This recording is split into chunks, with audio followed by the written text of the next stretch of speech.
नमस्कार, संस्कृति यात्रा में आप सभी का स्वागत है। मैं हूं प्रीति सिंह। क्या आप किसी ऐसे नगर की कल्पना कर सकते हैं जो अनादि और अनंत है, जहां जीवन में इतनी गहराई हो कि मृत्यु को भी मोक्ष मानकर स्वीकारा जाता हो? वो नगरी है भगवान शिव के त्रिशूल पर बसी काशी, जिसे वाराणसी के नाम से भी जाना जाता है। काशी ने पुरातन काल से ही दुनिया को अपनी ओर आकर्षित किया है। संत, चिंतक, शोधार्थी, साहित्यकार, कलाकार और यात्री जिसने भी काशी को अपना माना, काशी ने खुले मन से उसका स्वागत किया। आदि शंकराचार्य और स्वामी विवेकानंद जैसे सन्यासियों ने काशी से प्रेरणा ली। गोस्वामी तुलसीदास, संत कबीर और संत रैदास जैसे अनेक साधु संतों, कवियों ने इसे अपनी कर्मस्थली बनाया। महामना मदन मोहन मालवीय जैसे महापुरुषों ने भारतीय संस्कृति में काशी के अप्रतिम महत्व को देखते हुए यहाँ काशी हिंदू विश्वविद्यालय यानी BHU की स्थापना की। काशी को शब्दों में बांध पाना संभव नहीं है। ये नगर एक रहस्य है, जितना ज्ञात है उससे ज्यादा अज्ञात। ये नगर नहीं, एक दर्शन है, साथ ही एक जीवंत विरासत भी, जिसे सिर्फ महसूस किया जा सकता है, हर सांस में, हर कदम पर। शायद यही कारण है कि हर किसी की नजर में काशी एक अलग अनुभूति है। तो आइए संस्कृति यात्रा का आरंभ करते हैं अपने पहले पड़ाव विशेष से और देखते हैं फिल्म मेरी नजर में काशी के कुछ अंश।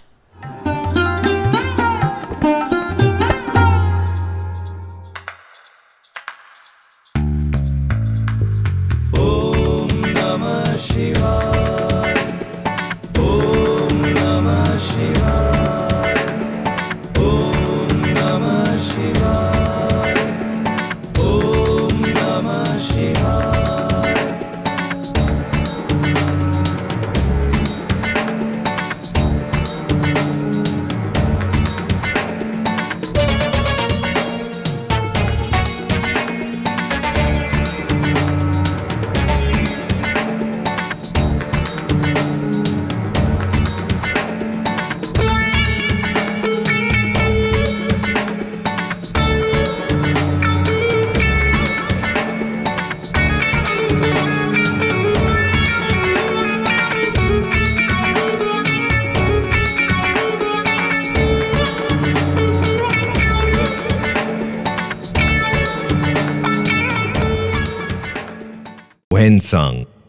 रमता जोगी बहता पानी, इनका कोई ठिकाना नहीं होता। इन रमते हुए घुमक्कड़ योगियों ने जो इस दुनिया को दिया है वो और किसी ने नहीं दिया। इन योगियों में एक नाम है हुएनसांग। हुएनसांग एक चीन बौद्ध भिक्षु थे, जिन्हें तीर्थयात्रियों का राजकुमार भी कहा जाता था। हुएनसांग का जन्म 602 में चीन में हुआ था और केवल 22 वर्ष की आयु में वे बौद्ध भिक्षु बन गए थे। सन 629 में हुएनसांग भारतवर्ष के लिए निकल पड़े। हुएनसांग ने अपनी यात्रा में करीबन 16 वर्ष बिताए। मथुरा, अयोध्या, कौशाम्बी, कपिलवस्तु और कुशीनगर होते हुए वे काशी पहुंचे। 645 ईस्वी में हुएनसांग चीन पहुंचे। वे भारत से कई सी बुद्ध की मूर्तियां और पुस्तकें अपने साथ लेके गए थे। उन्होंने इन पुस्तकों को संस्कृत से चीनी भाषा में अनुवाद किया। हुएनसांग को सांसांग की उपाधि मिली और 664 में इस महान बौद्ध भिक्षु की मृत्यु हो गई।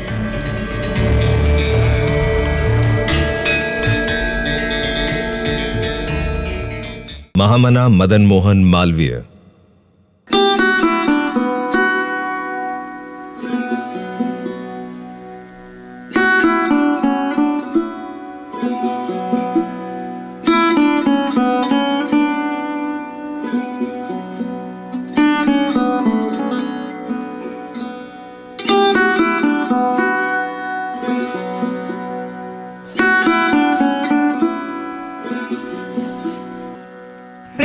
पावन धरती पर 25 दिसंबर 1861 को पंडित बृजनाथ और मीना देवी के घर एक सितारे का अवतरण हुआ, जिसकी चमक से पूरा भारत जगमगा उठा। इस सितारे का नामकरण हुआ मदन मोहन मालवीय। मदन मोहन मालवीय जी के बारे में एक खास बात जो मैं बताना चाहूँगा, वो हमारे राष्ट्रीय आंदोलन के एकमात्र ऐसे नेता हैं जिनकी मौजूदगी संपूर्ण आंदोलन के दौरान है। उनका जन्म 1861 में हुआ और 1946 में उनका तिरोधान हुआ।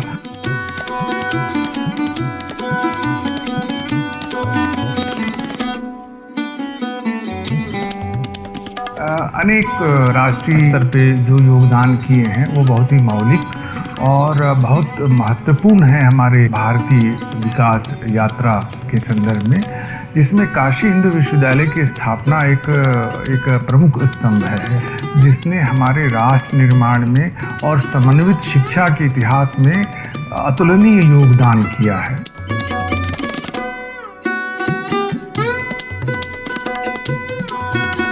उनका अभिन्न रूप से जुड़ाव है इलाहाबाद से, प्रयाग से, लेकिन उन्होंने जब काशी हिंदू विश्वविद्यालय की स्थापना का समय आया तो उसके लिए बनारस को चुना और काशी को चुना। ये एक बहुत दिलचस्प बात है जानने योग्य कि उन्होंने क्यों बनारस या काशी को इस विश्वविद्यालय की स्थापना के लिए चुना।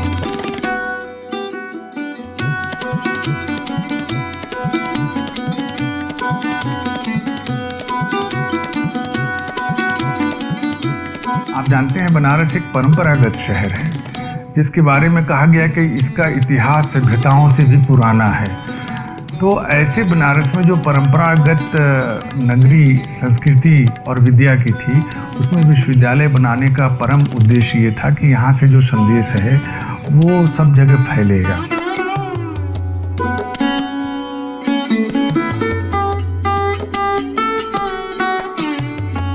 जब सरकार ने सहमति दी कि काशी हिंदू विश्वविद्यालय सरकारी अधिनियम के जरिए स्थापित किया जाएगा, तब इसके परिसर की खोज की उसमें उस समय के अंग्रेज सरकार ने भी मदद की। एक बार वाराणसी के जमींदार लाल सिंह के बेटे ने मालवीय जी को तांगे में सफर करते हुए देखा तो उन्हें बहुत कष्ट हुआ। कुछ दिनों बाद लाल सिंह जी ने मालवीय जी को 2 रोल्स रॉयस कारें भेंट में दी, जो आज भी बनारस हिंदू यूनिवर्सिटी की IIT वर्कशॉप में खड़ी है।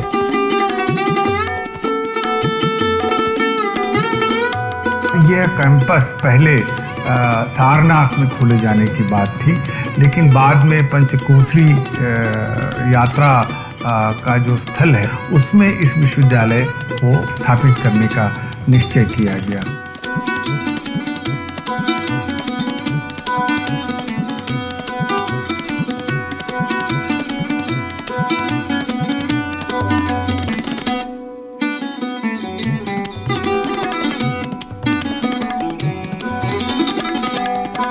काशी का अपने विश्वविद्यालय के प्रति न केवल बहुत मान है, बल्कि इसके प्रति बहुत लगाव है।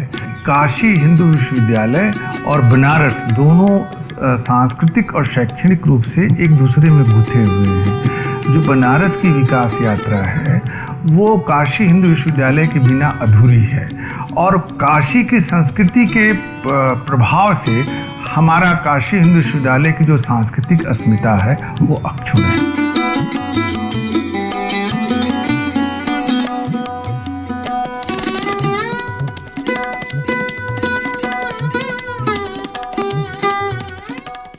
Swami Vivekananda.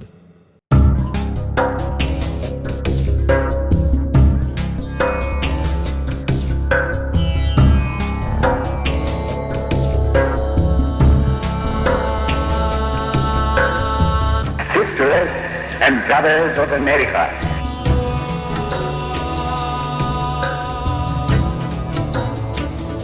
it fills my heart with joy unspeakable to rise in response to the warm and cordial welcome which you have given us. I thank you in the name of the most ancient order of monks in the world. I thank you in the name of the mother of religions. And I thank you in the name of the millions and millions of Hindu people of all classes and faiths.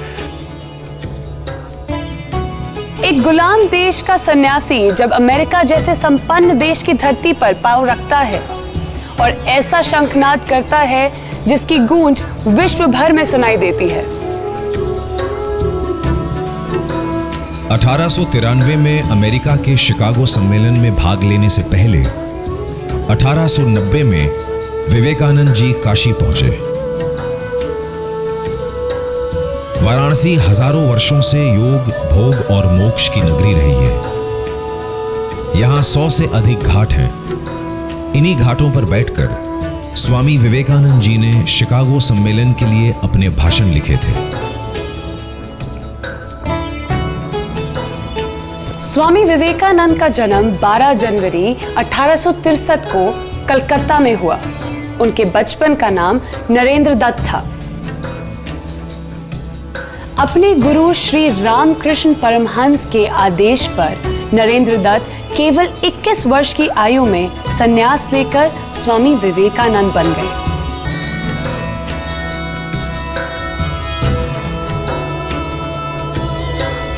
Vivekananda ji को धार्मिक नगरी काशी बहुत प्रिय थी। अपनी महासमाधि से पहले 1902 में विवेकानंद जी एक बार फिर वाराणसी आए। अपने 3 शिष्यों जामिनी रंजन, चारुचंद्र दास और केदारनाथ से मिले। इन शिष्यों ने विवेकानंद जी की प्रेरणा से गरीबों के लिए एक हॉस्पिटल बनवाया था। आज ये हॉस्पिटल रामकृष्ण मिशन सेवाश्रम के नाम से जाना जाता है। विवेकानंद जी काशी में कुछ और समय बिताना चाहते थे, किंतु उन्हें बेलूर मठ लौटना पड़ा। 1902 में केवल 39 वर्ष की आयु में इस महान सन्यासी ने समाधि ले ली। As the different streams, having their sources in different places, all mingle their water in the sea, so, O Lord, the different paths which men take through different tendencies, various though they appear, crooked or straight, all lead to thee. तो अभी आपने देखा film मेरी नजर में काशी के कुछ अंश, जो काशी की परंपरा को दर्शाती है और प्रेरणा भी देती है। अब आगे बढ़ते हैं अगले पड़ाव धरोहर की ओर। भारत का सबसे विशिष्ट पक्ष है इसकी सांस्कृतिक धरोहर। इस अमूल्य धरोहर को पुरानी पीढ़ी जतन से संजोकर निरंतर नई पीढ़ी को सौंपती आई है। इसी विरासत का एक अभिन्न अंग है हमारी शास्त्रीय नृत्य कलाएं। इन्हीं में से एक है उत्तर और उत्तर पश्चिमी भारत में प्रचलित कथक नृत्य। भारत में कथक से जुड़े मूलतः 3 घराने हैं, लखनऊ, जयपुर और बनारस। इनमें से हर घराने की अपनी विशिष्टता है। आज हम बात कर रहे हैं जयपुर कथक घराने की, जिसकी खासियत है पैरों की हरकत, द्रुत गति से चक्कर और ऊर्जावान प्रस्तुति। ऐसे ही गुणों से परिपूर्ण है प्रसिद्ध कथक नर्तक विश्वदीप, जिन्हें संवारने में जयपुर घराने के गुरुजनों का महत्वपूर्ण योगदान रहा है। नई पौध के कथक फनकारों में विश्वदीप ने अपनी साधना, समर्पण और दक्षता से कथक को एक नई ऊंचाई दी है। उनके पैरों में लिपटे घुंघरू जब तबले और पखावज की थापों से ताल मिलाते हैं तो न केवल नृत्य संगीत बल्कि एक अनूठी कथा का जन्म होता है। तो आइए देखते हैं शिव स्तुति के रूप में विश्वदीप की मनमोहक कथक प्रस्तुति।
शिवाय दिगंबराय तस्मै नकाराय नमः शिवाय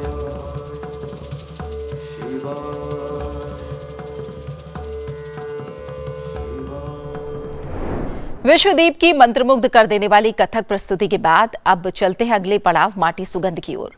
भारत की ग्रामीण धरोहर के संरक्षण के लिए संस्कृति मंत्रालय अहम परियोजना चला रहा है, मेरा गांव मेरी धरोहर। इसी प्रयास की एक झलक दिखाने के लिए आज आपको लेकर चल रहे हैं उत्तराखंड के गढ़वाल मंडल में बसे कर्णप्रयाग की ओर। कर्णप्रयाग चमोली जिले में अलकनंदा और पिंडर नदियों के संगम पर स्थित है। माना जाता है कि महाभारत के पात्र दानवीर कर्ण के नाम पर ही इस नगर का नाम कर्णप्रयाग पड़ा। कर्णप्रयाग में दानवीर कर्ण का एक मंदिर भी है। तो आइए चलते हैं प्राकृतिक सौंदर्य से परिपूर्ण कर्णप्रयाग में।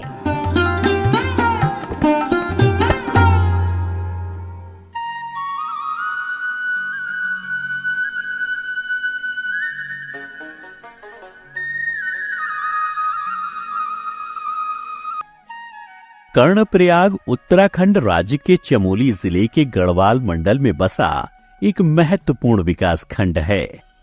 यह अलकनंदा तथा पिंडर नदियों के संगम पर स्थित है। कहा जाता है कि कर्णप्रयाग धार्मिक पंच प्रयागों में तीसरा प्रयाग है, जो मूल रूप से एक महत्वपूर्ण तीर्थ है। कर्णप्रयाग का नाम कर्ण पर है, जो महाभारत में केंद्रीय पात्र थे।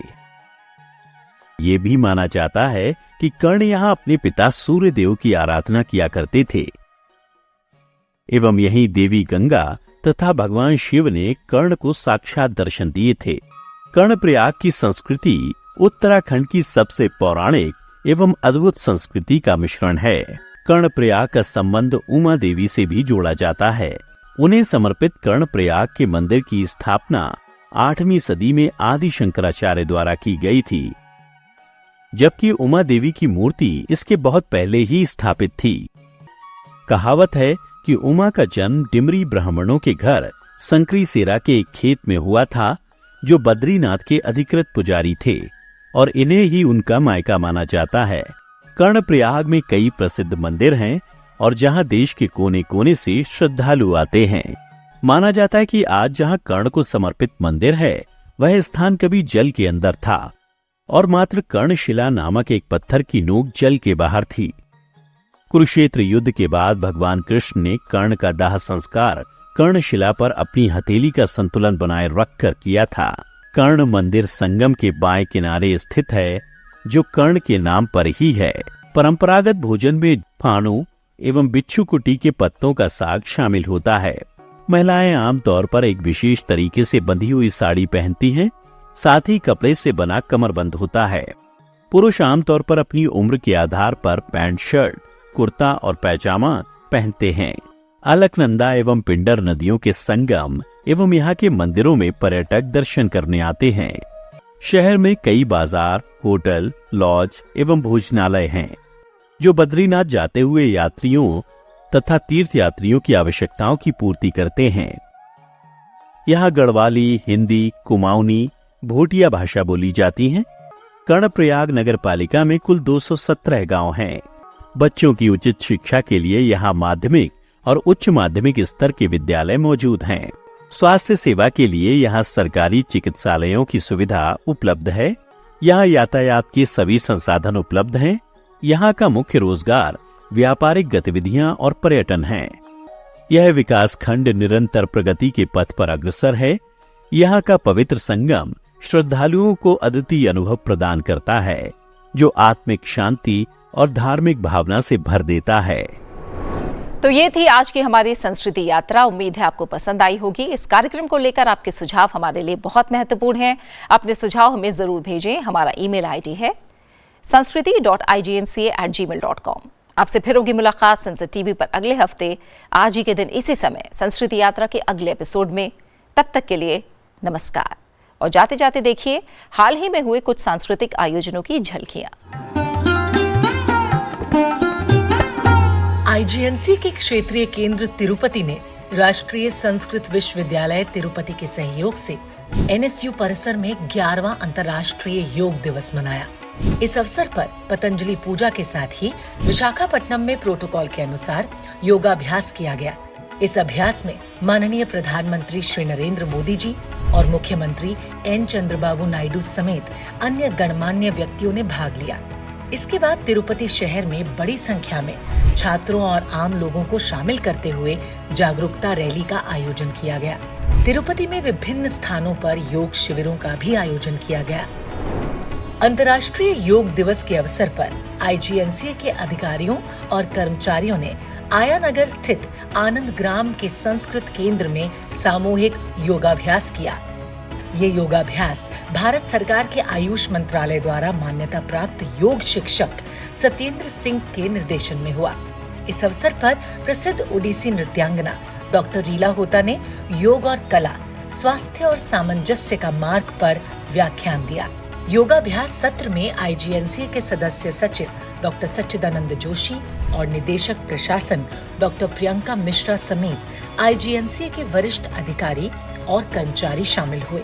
इस कार्यक्रम में स्वास्थ्य और संस्कृति के समग्र दृष्टिकोण पर बल दिया गया।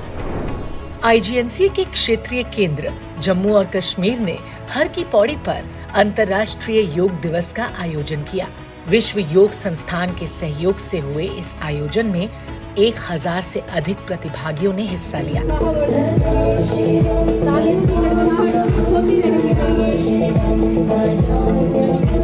शिव तांडव स्तोत्र के साथ हुए प्रेरक योग प्रदर्शन में सांसद गुलाम अली खटाना और कविंदर गुप्ता समेत कई विशिष्ट अतिथि उपस्थित रहे। IGNCA के पूर्वोत्तर क्षेत्रीय केंद्र गुवाहाटी और गुवाहाटी आश्रम के द आर्ट ऑफ लिविंग द्वारा अंतर्राष्ट्रीय योग दिवस का आयोजन किया गया। हंडी गर्ल्स कॉलेज में हुए इस आयोजन में लगभग 50 छात्राओं, NCC और NSS कैडेट, फैकल्टी और RC स्टाफ ने उत्साहपूर्वक भाग लिया। कार्यक्रम की शुरुआत क्षेत्रीय केंद्र के निदेशक डॉक्टर सपम रणबीर सिंह के उद्बोधन से हुई। इसके बाद द आर्ट ऑफ लिविंग से जुड़ी योग विशेषज्ञ रेशमा अहमद ने योगाभ्यास करवाया। IGNCA के क्षेत्रीय केंद्र पुडुचेरी ने पुडुचेरी एयरपोर्ट अथॉरिटी के सहयोग से अंतर्राष्ट्रीय योग दिवस मनाया।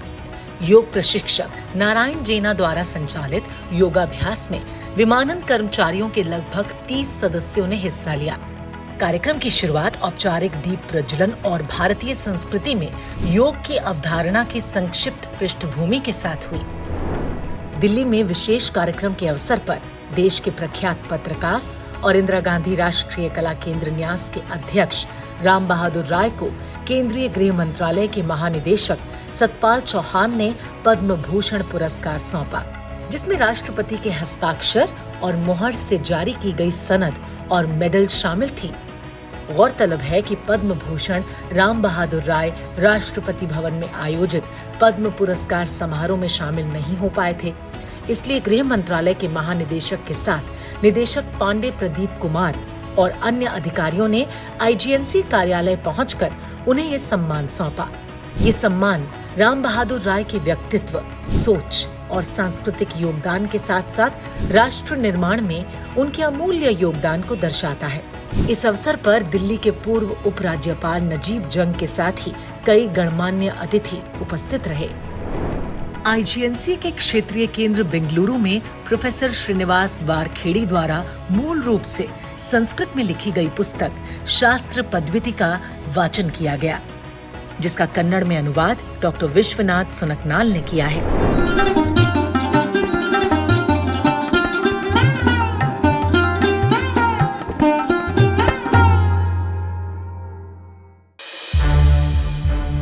संसद टीवी के और भी प्रोग्राम्स देखने के लिए सब्सक्राइब करें हमारा YouTube चैनल और हाँ, इन्हें लाइक और शेयर करना ना भूलें।